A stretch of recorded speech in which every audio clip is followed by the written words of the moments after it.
سلام سلام، جيب اختي 2 كيلو ونص ديال الدجاج واجي نحضروا واحد الكميه اللي كبيره ديال البسيطلات حلوين كيجيو روعه مقرمشين ولذاذ ما غاديش تشبعي منهم.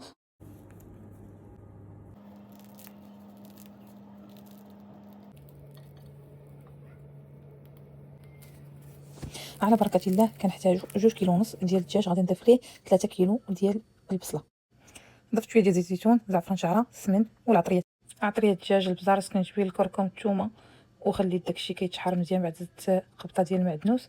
صافي كيف ما كتشوفوا كنخليو الدجاج يطيب، من بعد كنعزلوه وكنضيفوه في واحد الاناء على جانب، ومن بعد غادي نخلي داك البصله تعس ليا مزيان.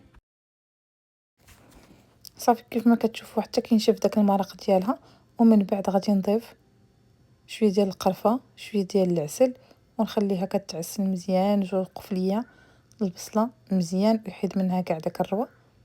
صافي هنا كيف ما كتشوفوا البصله ديالي واجده. هنا ضفت للتنسيم شويه ديال الماء زهر، وغادي نضيف البيض ونحركو بسرعه.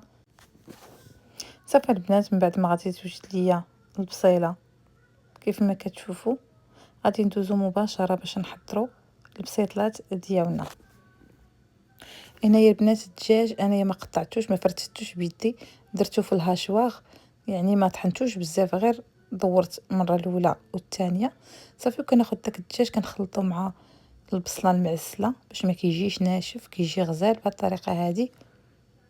صافي هنايا الدجاج والبصله ديالي واجدين. بالنسبه لهاد الورقه المساند الرسمي البنات ما كنبدلهاش، كيف ما كتشوفوا كتلعبوا بها كيف ما بغيتوا، الاستيك.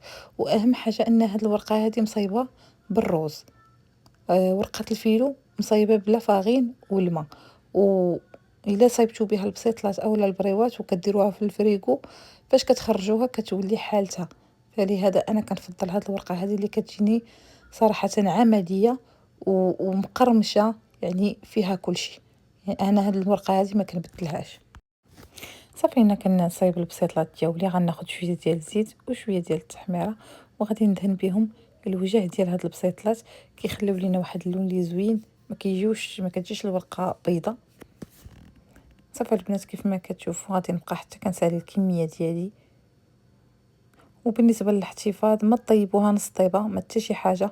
هاد الورقه ديروها كيف ما هي في الفريغو، وفاش كتبغيو تخرجوها دخلوها مباشره للفران وطيبوها، راه بحال يلاه صايبتوها.